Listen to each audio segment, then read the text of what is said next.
Thanks for coming to listen to me. Hope you had nice lunch. And it's always hard to speak just after lunch. The hall is only slowly filling. I only to assume that the hall is full. Okay. So today, actually, I'm going to talk about what do we need to actually deliver the network that all the telcos have been talking about. You for the last 1.5 days, 2 days, or even in all the other conferences that you may have attended until now, everybody's talking about a massive demand in growth of data, massive consumption, but how are we going to deliver the network which is actually going to make it possible? Clearly, the network which is today, it was designed 10 years ago, maybe conceptualized even 15, 20 years ago. It's not capable of handling the amount of data, amount of the growth, plus the latency and the speed requirements which the consumers today need, and we don't even know what the consumption will look like in future. So we have to think ahead, and today I'm going to cover what we see as an attempt to bridge that gap to make the networks of the future possible from a product point of view. Okay, so the presentation essentially has two parts. One is what are the new challenges which spurn out of the new networks? And the second part is what are we doing to solve that problem that we identified? Okay? So specific to Africa, it's a very interesting chart, rather two charts on the screens here. The first one on the left, it actually shows the amount of personal video consumption from now until 2024. So if you look at that leap, it's almost, I think, 6-7 times. So in the space of just 6 years, the data consumption individually is going to grow 6 to 7 times just in Africa. On the right, you see a very interesting chart again, which talks about not personal video, but IoT. Yesterday in the morning session, there was a chart which was, again, pointing towards this, that although when we started talking about densifying our networks, building networks of the future, the main driver that we thought was personal video demand. So Netflix and Amazon Prime, YouTube, changing consumption patterns, that is going to be the demand driver for this data spurt. However, in the last 2-3 years, rather only this year, it has actually been possible to quantify that it is the IoT traffic which is going to peak. So if you look from, say, 2016 until 2025, there are going to be 350 million connections for IoT, out of which about 130 are going to be consumer. And when I talk about consumer, everything, smartwatches, your smartphones, today you have applications even for people who can't sleep properly. Your doctor can monitor you while you're sleeping through an IoT device. So we don't even know what all is in future, and this is all part of just this 130 million. The rest is enterprise. So you have connected cars, connected TVs, connected fridges, which can order automatically if your milk volume in the fridge is down, it can order. So we don't know what all is going to come, but the enterprise is going to be key in IoT. Okay? So you combine all the usage from the enterprise sector, from the government sector, from the individuals, and all of them speak to each other multiple times a day. Rather, you don't even know your device is talking to a government utility on one channel and also to your car manufacturer on the other channel. So there's such a big mesh that all this connected economy is going to present huge challenges. All that challenge, when you give it to network designers, they say we need something like this, which is the solution. So what do you have here? You have an optical network, optical distribution network in the core, which is taking care of your all the network requirements, everything. So this optical distribution network is connected to the single dwelling units where you are offering fiber to the home services. The same core network is taking care of your multi-dwelling units. The same network is being used for front haul, which is again linked to the mobile sites, providing mobile data and communications to your phone. The same optical distribution network is connected to backhaul, so even backhaul is possible now so backhaul traffic is carried by the same network. You do mid-haul, you do Wi-Fi offloading. So everything from, whether it is from retail, from enterprise, from government, because of IP and packetization, it has been made possible to actually carry your entire traffic on a common network. But that is going to put a huge pressure on that optical distribution network. So this is the solution, but how do we build it? That's the main challenge that operators, installers, governments have. Right? These are the two things by which the network that you saw on the previous slide is much different than what we have today. So this is a really dense network, really, really dense, and it is deeply fiberized. Because if you are looking at bandwidth demand, plus you're looking at the requirements of latency and availability, you need fiber. You can't really rely on wireless for everything. Yes, wireless may work well in the last 50, 100, 200 meters, but you really can't have a 99.999% uptime on a wireless link always. So it has to be fiberized. So there are these two main challenges, that how do you build these dense networks which are also deeply fiberized?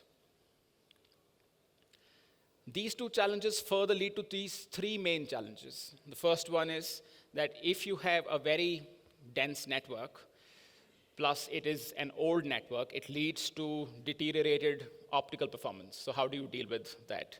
The second is, if everything is going to be on fiber, all the your installation crews are going to be so busy that they are not going to be able to cater to all the customers at once. So the provisioning is very slow. The third is cost. So if you look at fiber, it is not an expensive piece of kit. It is glass primarily. However, when you have to install fiber, you have to dig the ground, you have to take permission from the utilities, from the government, way leaves, whatnot. So even though it is maybe the lowest cost element in the whole network, the impact of actually laying fiber consumes about 50 to 60% of a telco's total capex. So now we come to the solutions. I've presented three problems, and I'm going to talk about three solutions which will take care of these, okay? Right, so first one we spoke about was deteriorated optical performance. Have a look at the chart on the right. So today, we use GPON as the primary fiber to the home model. And it is traditionally built using the workhorse fiber in the industry, which is G652D. Now, it's a great fiber. It has been around. It's been doing its work for the last 15, 20 years really well. However, is it enough? Is it the best fiber going forward? Not, because as we increase the data rates, we have to update the optics. So today we are using GPON, but very soon, most of the networks will start running on NGPON or XGS-PON, which is 10G symmetric. Now, for that, you need to use longer wavelengths. And a problem that the operators are already facing is that as you increase the wavelength that you are using, the fiber becomes more and more sensitive to bending. Okay? So while in GPON you're using the O band, that is not very susceptible to bending, you can still carry on using the fiber well. If you move to the longer wavelengths in the S, C, and L bands, you need fibers which are capable of handling the stresses that come on them due to excessive bending or really tight bends. Okay? So when you have a very dense network, it is really very hard to keep your network and the links very straight. On paper, it is possible. Theoretically, it is possible. But when you actually go to the field and see the installations, I'll show you a few pictures of actual installations. Things are very different. So you need fibers which are not as susceptible to bend losses as the ones which are being used today. Okay, so these are the pictures I was talking about. So you see the tray on the top left? This is how it should be. It is not, not how it should be, but still better. Look at the one on the bottom picture. Nobody would want to see a tray like that in their network. But these are real pictures taken from a telco, a very large telco, rather the largest telco in India, which has some of the best practices in the industry. And these are, on 6 routes, we found the losses which come out of bending.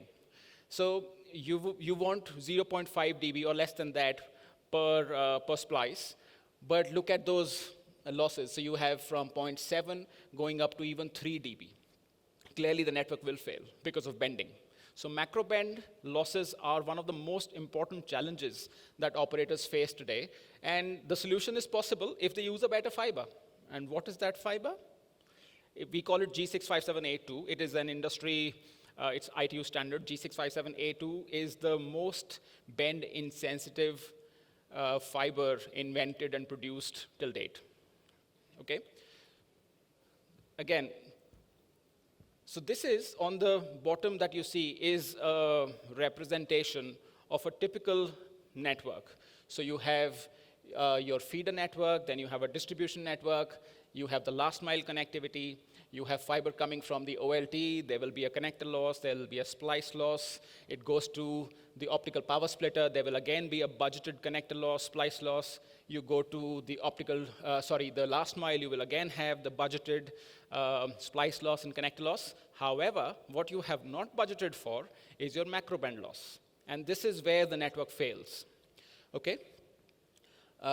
So when you start a network, when you build it, typically you have this power budget on the, I don't know how the pointer works, but you see that 28 dB, that is the power budget that you start with.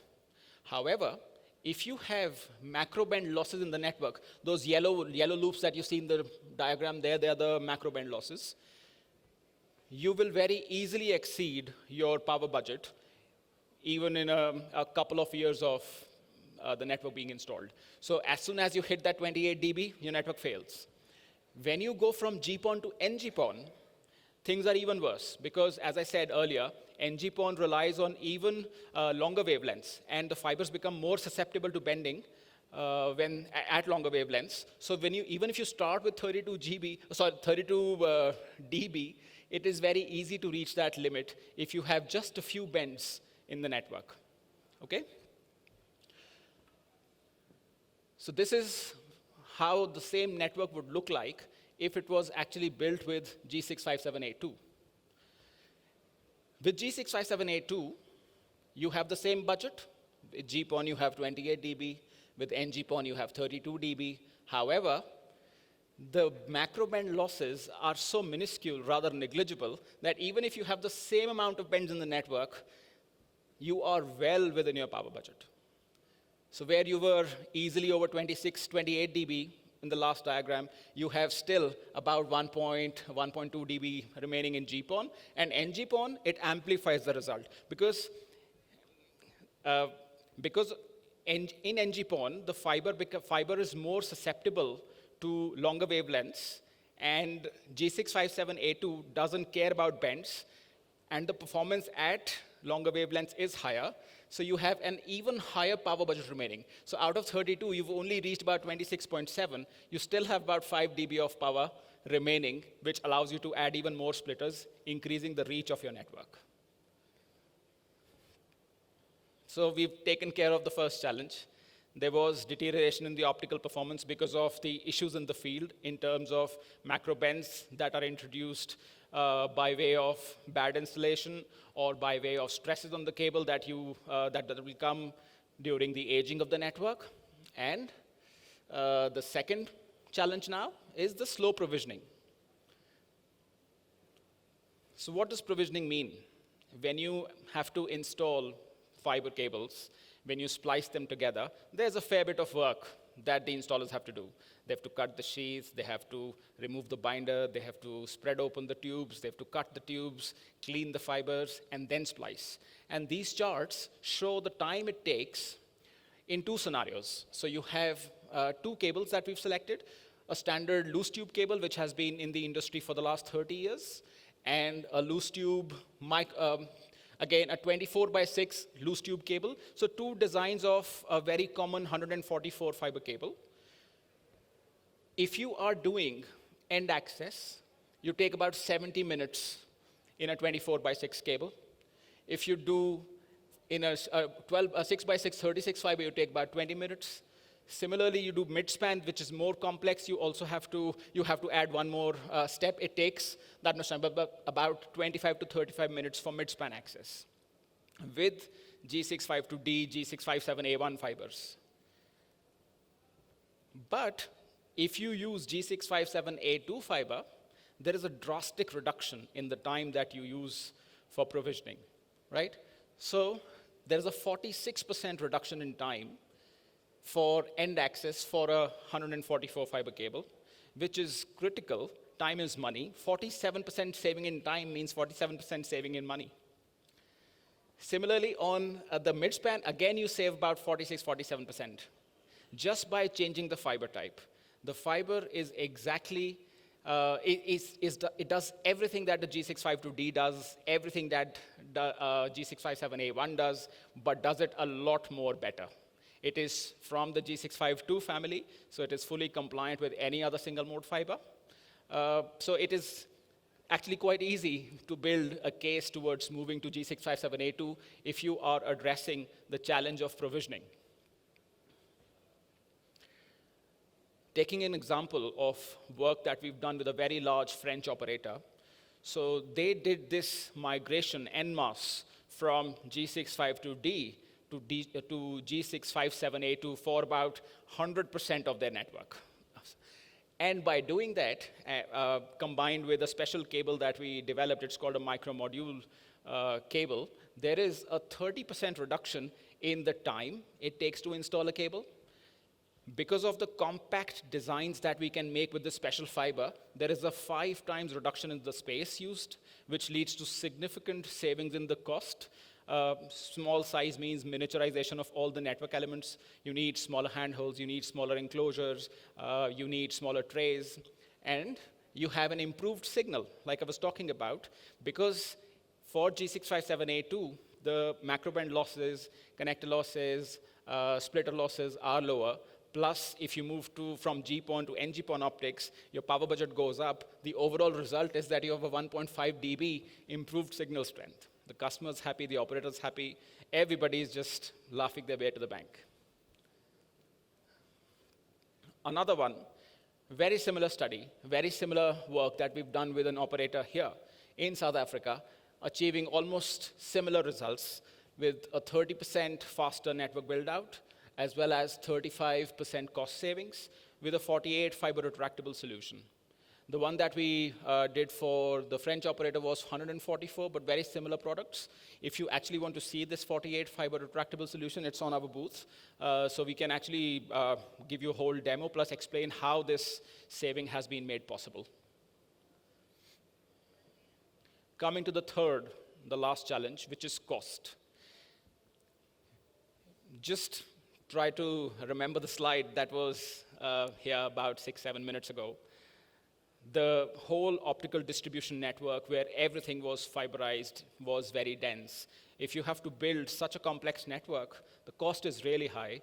Also, also depending on the last two challenges that I presented. So how do we use this G657A2 to actually lower the cost of build-out? Reach of the network. When you start with a power budget, you have a defined reach, depending on the power it requires to travel a certain distance for light. So for a 5-kilometer network, you would need 25 dB. For 7 kilometers, you need 26 dB, 9 kilometers, 11 kilometers. So at 11 kilometers, basically, you touch the limit Your power budget was 28 dB. You can't go beyond 11 kilometers without introducing another, say, another pop, whether it's a street cabinet or a repeater. There has to be an active element after every 11 kilometers. If you use G652D, the current workhorse. On the right, you have the G657A2, and just because of the power, you have an extra budget because after 11 kilometers, it has only reached about 25.6. To compound things further, look at the chart on the extreme right. If you upgrade the optics from GPON to NGPON, you have a 32 dB power budget to start with. And after 11 kilometers, you have only reached 27 dB, which gives you 5 dB more, effectively giving you at least 1.5 times the network reach than you had if you built a network with G652D and GPON. Huge savings in cost. It is basically increasing your network reach by 50% by just doing a small change. Very important element is OpEx. Now, when you have a dense network, of course, things are not going to be smooth. There are going to be some cuts. There are going to be some twists and turns for which you will have to carry out repairs. Those repairs may be simple, that you just correct a bend, or it could be you cut, you resplice. When you resplice, there is going to be additional loss. So typically, over a lifetime of fiber network, you would have 6 to 7 repairs which are possible with the power budget you have at hand in a network built with G652D. With A2, the budget that you have available is for about 17 to 18 repairs, which is a 3 times improvement. So if you just change the fiber from D to A2, you can carry out 3 times as many repairs before you actually have to replace the network or rebuild, right? Again, your cost comes down by, I don't know how to quantify it, but it's significant. Plus, all the improvements that come about from the miniaturization of all the equipment. So when you have G652D, the fibers come under stress quite easily, so you have to keep space in the cables. Plus, they can't be bent very tightly, so the manholes, the handholds, enclosures, trays, ODFs, everything have to be big. When you have fibers which don't mind being bent, you can bend them really tight, squeeze them in tight spaces, and really cut down the cost of the associated equipment. With A2, in a duct, if you have a D fiber cable, in a duct of 16 by 13, the maximum you can put is about 192 fibers. If you go to A2, you can increase that to 432 fibers, more than doubling the capacity of the same duct. To lay a duct is the biggest cost in a network because you have to trench, blow, hire people. All of that is eliminated by just moving to a different fiber type. Further, so look at those 3 designs. So the one in the middle is a conventional cable with 72 fibers, and all the fibers have a 250 micron diameter. The cable diameter itself is 13.5 mil. You make it smaller with a micro cable. The B, a picture B that you see there, that is a 288 fiber cable, which is with 250 micron fiber, but the diameter is only 9.4.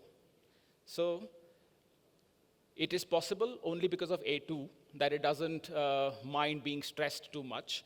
However, look at C, which is the epitome. So you have a 432 fiber cable.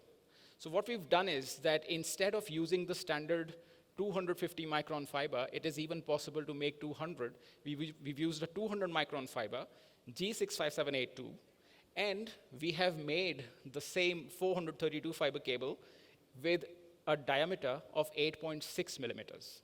So while you had the conventional cable, which was 72 fiber in 13.5 millimeters, we have a 432 fiber cable, which is 6 times more in a diameter which is half that you started with, causing significant cost savings again. right? So your network capacity increases.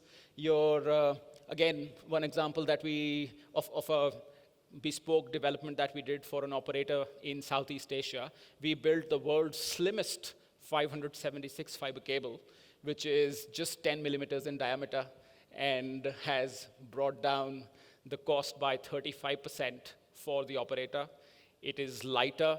It is by 60%, so helps a lot in saving inventory cost. Uh,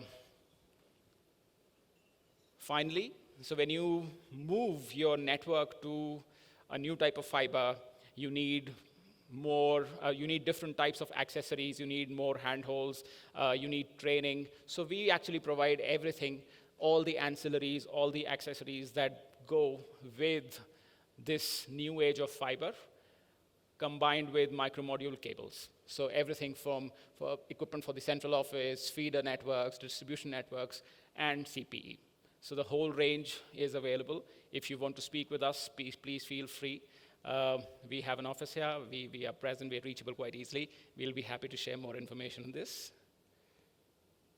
So, sorry, we go back. So this is how all the three problems are addressed. No optical performance loss, quite fast to provision, and obviously much cheaper to build. So if you move your network from G652D to G657A2, you're actually saving about 30 to 40% of the cost of building the network, plus increasing the lifetime from 15 to 20 years to about 32 to 35 years by just taking a very small step. STL, so we are an end-to-end products to solutions company. We call ourselves a SAN to broadband or silicon to software. So we have capability across all 5 layers where we provide quite new age solutions in terms of products, all the way from glass, fiber, cables, passive connectivity, then to design, for which we use a lot of automations. We have algorithmic design tools. We take information from GIS systems, public databases, and then combine it with the expertise that our team has got and develop networks which are best suited, cost optimized for the operators. We do deployment, which is for hyperscale networks, ultra fast, and we use Industry 4.0 principles, plus a lead 360-degree framework, which allows operators and network installers to build complete projects in record time, keeping costs under check, no overruns. On the top, the second from the top, network functional virtualization, is the latest inclusion in our portfolio. So you have a very big part of the network cost because of the active equipment, active elements. And there is potential to save a large part of it if we can move a lot of those network functions to software. So we are investing quite heavily in software-defined networks in order to virtualize a lot of those functions. We already have some live installations in a few networks, so if you want more information, please come to us. And on top, we have an AI-driven engagement. We use an intelligent data lake for a solution that we call Intelza, which captures user behavior, a lot of data points to give insight into how customers behave and how networks should be built for the future, right? All this is done through 3 main verticals. We have one vertical called Connectivity Solutions, which I represent. There is a second vertical called Network Services, under which we design, build, manage the networks. And the third one is software, which does the OSS, BSS conventional systems, plus the new age SDN and NFV that I just spoke about. Again, some numbers. A sales guy can't walk away without numbers. So we are supplying our products to 8 of the top 10 global telcos. So if you look at all continents, whether it's North America, Europe, Middle East, Africa, Asia, Australia, Southeast Asia, the biggest telcos that come to your mind are already our customers. We are working with the top 2 cloud companies for some really intelligent solutions. We have more than 3,000 people from 30 plus nationalities. We have 4 innovation centers, so in India, in China, in Italy. Plus, we have global footprint in terms of production. So we have 7 manufacturing locations, plus, and the last most important point is in terms of capacity, we are the 3rd largest manufacturer of fiber in the world. And we are one of the handful of companies who have their own technology, own patented system to manufacture fiber and glass. One thing which is very close to the company is the impact that the company creates on the society. We want to be very responsible, rather we are, and we are the first manufacturing company in India to achieve zero waste to landfill status. So everything that we use, everything that we refuse from the factory is either recycled or reused. Nothing goes to landfill. So the first company in the manufacturing world to achieve this status, and it did not come from any directive from the government. It is all from our own initiatives, our philosophy to be really sustainable and not create anything harmful for the world that we live in. Okay, so that's it. If you have any questions, please ask. If not, enjoy the rest of the day.